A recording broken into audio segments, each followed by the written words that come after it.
Vous êtes ici à Saint-André-le-Bouchoux, charmante petite commune du département de l'Ain. Elle se situe à 18 km au sud-ouest de Bourg-en-Bresse et 40 km au nord de Lyon. Elle compte à peine plus de 300 habitants. C'est ici que l'on peut découvrir l'extraordinaire ferme des Pampilles. Benoît Verzier et Patrick Triboulet, créateurs et exploitants, vous souhaitent la bienvenue et vous proposent une visite de cet environnement exceptionnel qu'ils ont créé, ainsi que leur élevage de chèvres et la fabrique des fromages. On s'est installé dans une ancienne ferme qui appartenait à l'origine aux grands-parents de Benoît. Un ancien bâtiment agricole, une ferme typiquement dombiste, un bâtiment qui a à peu près 150 voire 200 ans. Quand vous avez deux bâtiments parallèles, des murs en pisé et une botasse, on peut vraiment parler de ferme typiquement dombiste. Souvent à l'entrée de la maison, on avait une mare, ce qu'on appelle la botasse aussi. C'était là où ils prenaient la terre pour construire les murs. Ces botasses ont été conservées. Elles servaient de réserve d'eau en cas d'incendie, pour abreuver les animaux aussi. Et puis, bien entendu, ça servait aussi à laver le linge, etc.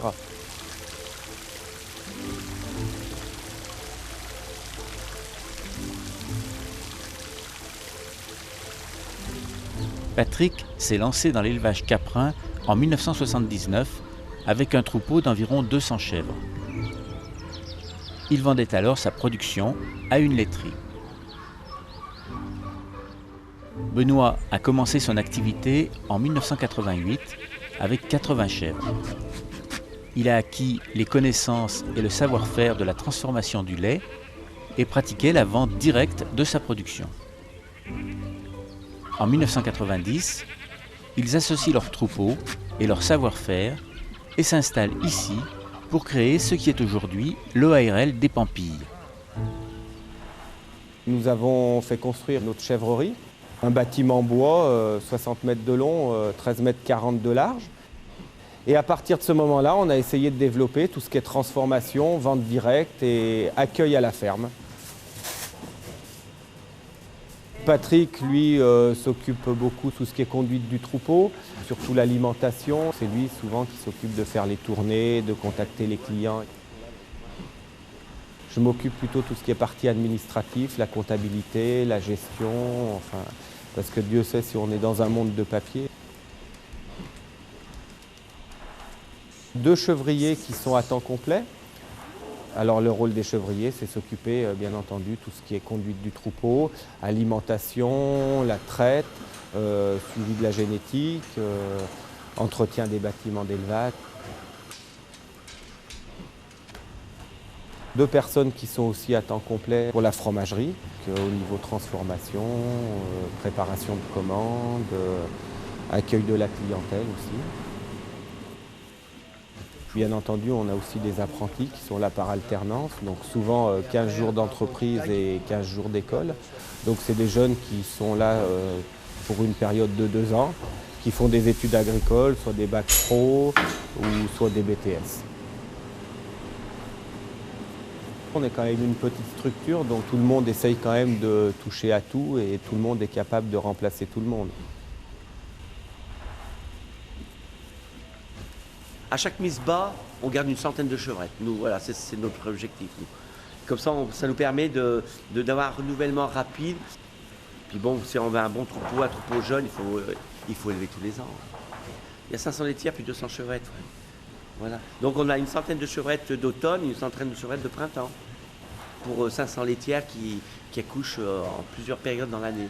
Au printemps et à l'automne, quoi.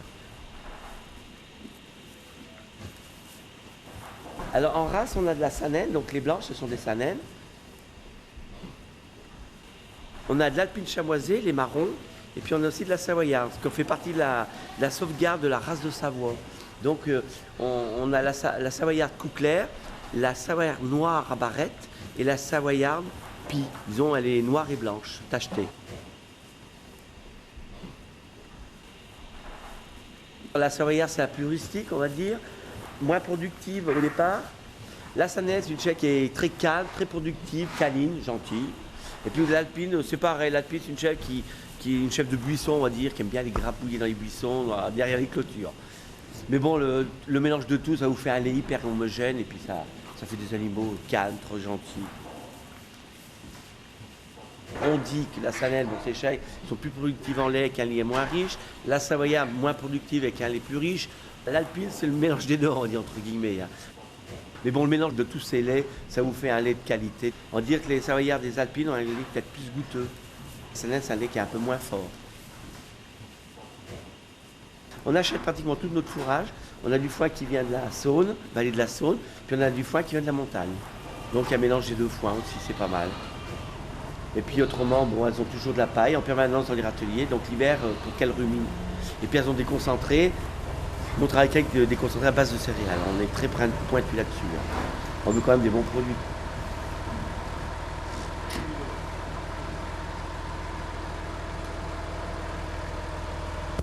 Pendant la période estivale, donc bien entendu, les animaux vont brouter à l'extérieur, puisque tous les pâturages sont autour des bâtiments.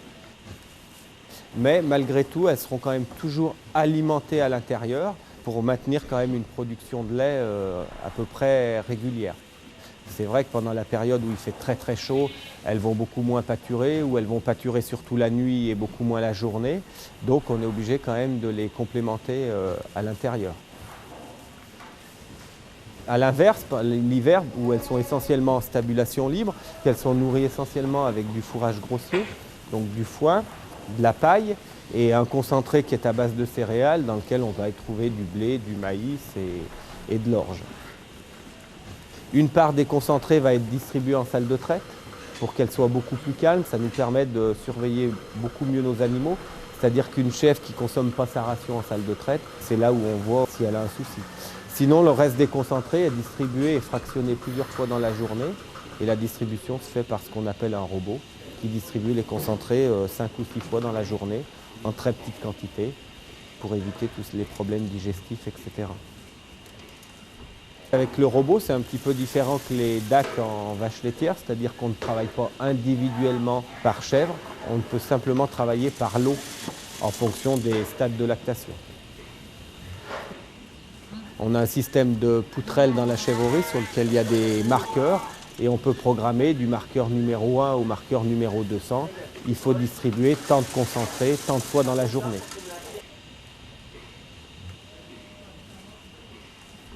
Quand vous passez dans le bâtiment d'élevage, vous pouvez vous apercevoir, et souvent on nous pose la question, que les chèvres ont des colliers de couleurs différentes. Alors là, c'est simplement nous, en tant qu'éleveurs, pour reconnaître les chèvres qui mettent bas au printemps, les chèvres qui mettent bas à l'automne, les chèvres qui sont à traire, les chèvres qui sont plus à traire. C'est vraiment au niveau conduite pour l'élevage. Les colliers de couleurs différentes n'ont aucun caractère obligatoire. Toutes les chevrettes qui naissent des meilleures chèvres laitières sont gardées pour le renouvellement. Alors par contre, à l'inverse, les boucs généralement sont achetés à l'extérieur, dans d'autres élevages, pour éviter la consanguinité. On ne fait pas d'insémination artificielle. Question de simplicité au niveau de la conduite du troupeau, qu'on travaille vraiment avec une reproduction naturelle.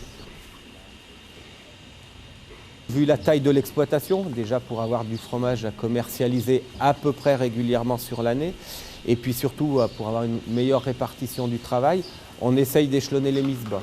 Alors c'est vrai que ce n'est pas toujours facile de le faire. Quand vous mettez des boucs en contre-saison sexuelle, si vous mettez 1 ou 2 boucs, rien ne va se passer. Par contre, si vous lâchez une vingtaine de boucs à l'intérieur du troupeau, là on va arriver à déclencher les chaleurs. Le plus qu'on a eu, c'était 47 chèvres qui ont posé le même jour. Mais bon, la moyenne, c'est une vingtaine, 20, 22, entre 18 et 22, quoi. Voilà, les oreilles en arrière, on appelle ça qu'elles sont à l'écoute. Il y a des chèvres, elles t'appellent, hein. Viens vite, j'arrive, je vais faire des cabris, il faut venir me voir. Ah, c'est rigolo, quoi. Mais bon, il y en a d'autres, par contre, elles vont se cacher derrière l'atelier pour pas que justement que tu les voies. Elles sont pudiques. Mais la chair, c'est un peu spécial, hein, quand même. Mais bon, des fois, ça peut durer aussi 10 minutes, un quart d'heure, ça dépend des chèvres. Il y en a qui se planquent, hein. Elles se planquent pour faire les petits, elles ne veulent pas qu'on les voie faire. Par contre, il y en a d'autres, comme celle-ci, elles se mettent devant parce qu'elles savent qu'on est toujours là. Il y a toujours du monde, elles disent, s'il arrive quelque chose, on est là pour me secourir. On garde toutes les chevrettes d'élevage qui sont potables pour l'élevage. Disons, on regarde par rapport à la mère, la conformité et tout ça, les races. Tout le reste, donc les mâles et puis les chevrettes qu'on ne garde pas, ça part tout pour l'engraissement. Donc c'est un GAEC qui les achète et puis les repousse.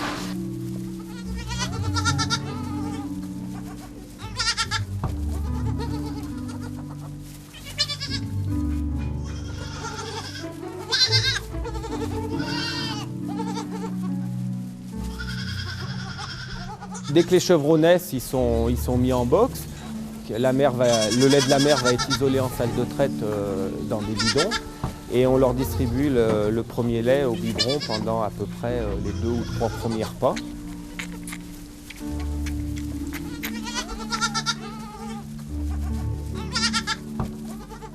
Après, à partir du 3e repas, on va les passer à la louve. C'est une machine qui permet de préparer du lait reconstitué. On a une réserve de poudre de lait, on a une réserve d'eau chaude, toujours à la même température. Au fur et à mesure que les chevreaux boivent, la louve va fabriquer du lait au fur et à mesure. Le chevreau peut téter nuit et jour, plusieurs fois dans la journée, parce que c'est vrai que les chevreaux, ils tètent très très souvent, mais des petites quantités à la fois. Comme je vous l'ai dit tout à l'heure, toutes les chevrettes issues des meilleures chèvres vont être gardées. Donc à partir d'à peu près 8 à 10 jours, on va pratiquer les cornages sur les chevrettes qui ont été sélectionnées pour le renouvellement du troupeau et l'identification, puisque c'est un acte qui est obligatoire. Donc on va leur poser une bague dans chaque oreille sur lequel il y a notre numéro d'exploitation et puis le numéro de travail de l'animal qui va le suivre pendant toute la durée de sa carrière en fait.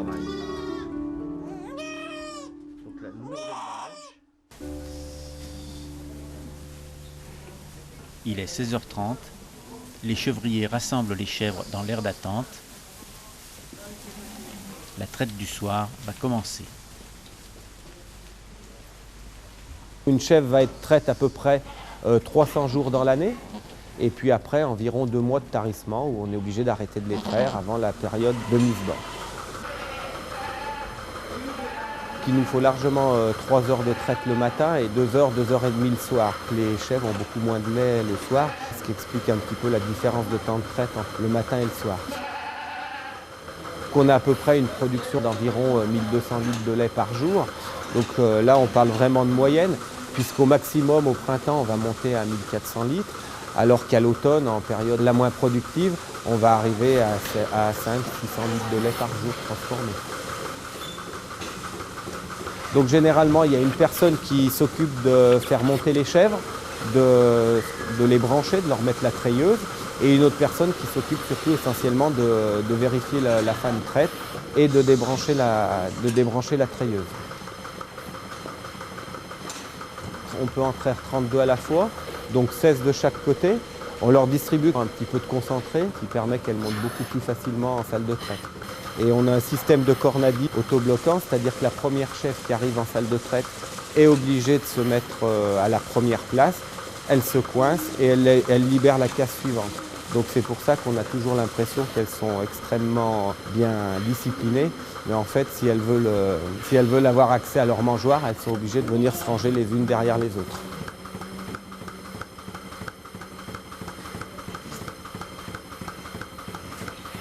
Pour des questions d'hygiène, le lait n'est plus du tout en contact avec l'air extérieur et il est évacué directement dans un tank pour être réfrigéré à la bonne température avant d'être acheminé à la fromagerie. On est quand même constamment là. Les gens ne se rendent pas compte qu'ils arrivent, c'est toujours tout beau, la vie est belle quoi, la campagne. Mais bon, il faut s'occuper des animaux, il faut être là, il faut être à leur écoute, il faut toujours être là. Puis vous voyez, on est dans un grand bâtiment quand même, qui fait quand même 50 mètres de long sur 15 mètres de large. On n'entend pas une chèvre tousser, pas de bruit, pas de chèvre qui hurle. Vous voyez, on sent que les animaux sont bien, on les voit, elles ruminent, ça se passe bien. Tu sens que ton troupeau est sain, le poil est fin, elles sont brillantes, c'est agréable. Quand tu vois des animaux comme ça, tu dis qu'ils sont en pleine santé. Des animaux en pleine santé, ça fait le fromage en pleine santé, on va dire. Hein. C'est vrai, tout est relatif. Hein.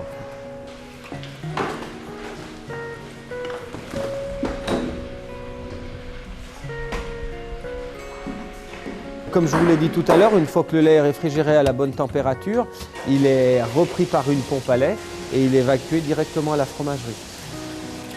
À partir de ce moment-là, le lait est mis en dans des bassines de 50 litres.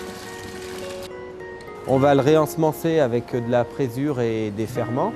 Et à partir de ce moment-là, on va le laisser maturer pendant 36 heures.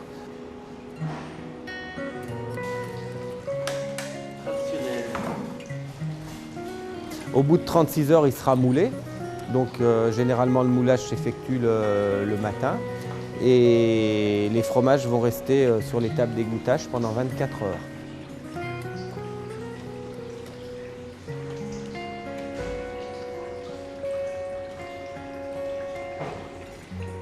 Au bout de la 12e heure, ils vont être salés, donc environ vers entre 16h et 17h, puisque le moulage est effectué depuis le matin. On va effectuer le retournement pour favoriser l'égouttage et leur donner une plus jolie forme. Et après le retournement, ils seront ressalés sur la deuxième face.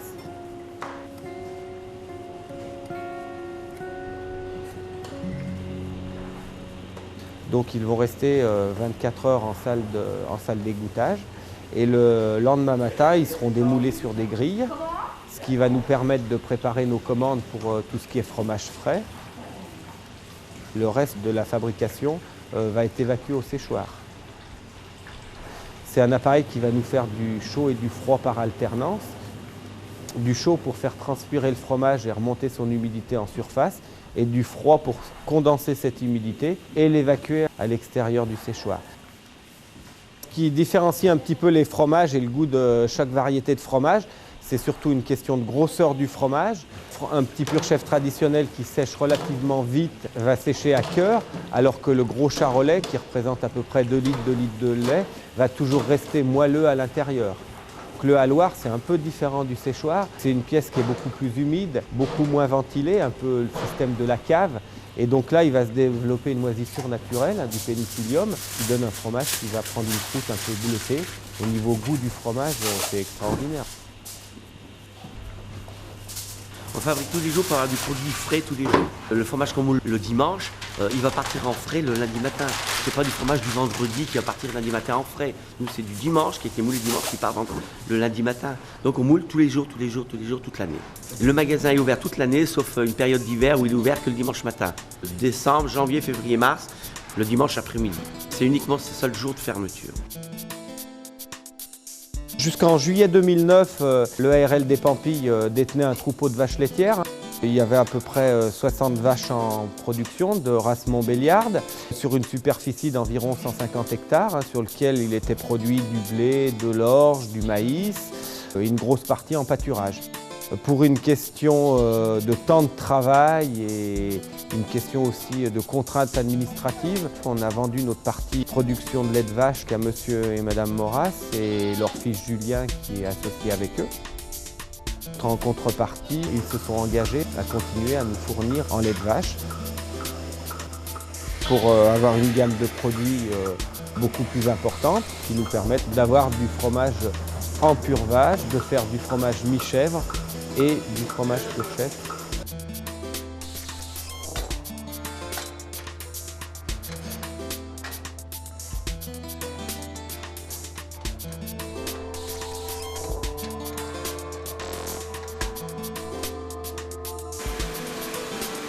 Tous les effluents d'élevage sont collectés dans un bassin où il y aura une grosse période d'aération. Le fait d'aérer, ça contribue déjà en grande partie à les dépolluer. On aura des phases d'arrêt. Toutes les matières lourdes vont descendre au fond du bassin, seront repompées pour être évacuées dans un filtre à roseau. Et tout le surnageant sera lui pompé dans le filtre à sable. On joue vraiment sur des procédés complètement naturels. Quand on parle de filtre à roseau, de filtre à sable, en sachant qu'ils sont dépollués entre 98 et 99%.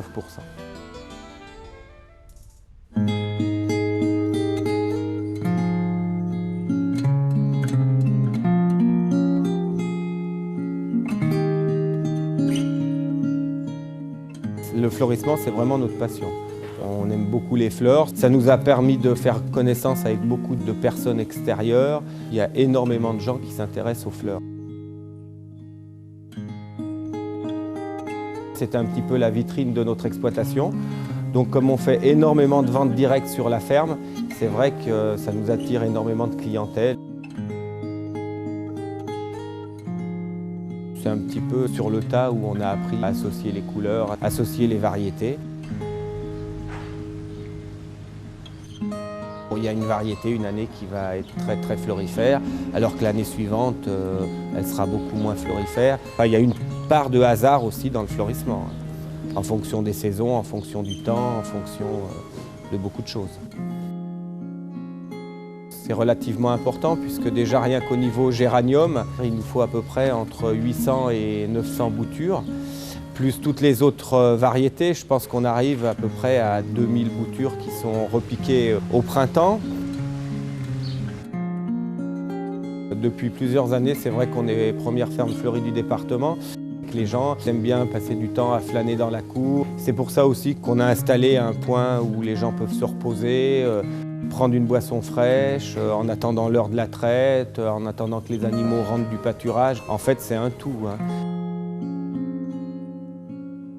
C'est vrai que pour les enfants, c'est quand même agréable de voir plusieurs variétés d'animaux sur une exploitation, puisque de plus en plus maintenant les exploitations sont très spécialisées, donc soit vous allez y trouver que des vaches laitières, soit que des chevaux, soit que des porcs, alors que c'est vrai que sur notre exploitation on peut y trouver du lapin, de la volaille, du pigeon, des chèvres naines, un petit peu toutes les variétés d'animaux.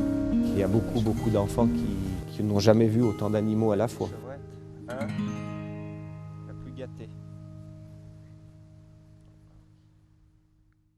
En fait, quand on parle de pampilles, on parle de pendeloques. Souvent, on utilisait le nom de pampille pour les anciens lustres. C'est les petites clochettes que les chèvres ont sous le cou. On a trouvé ça assez original pour dénommer notre société.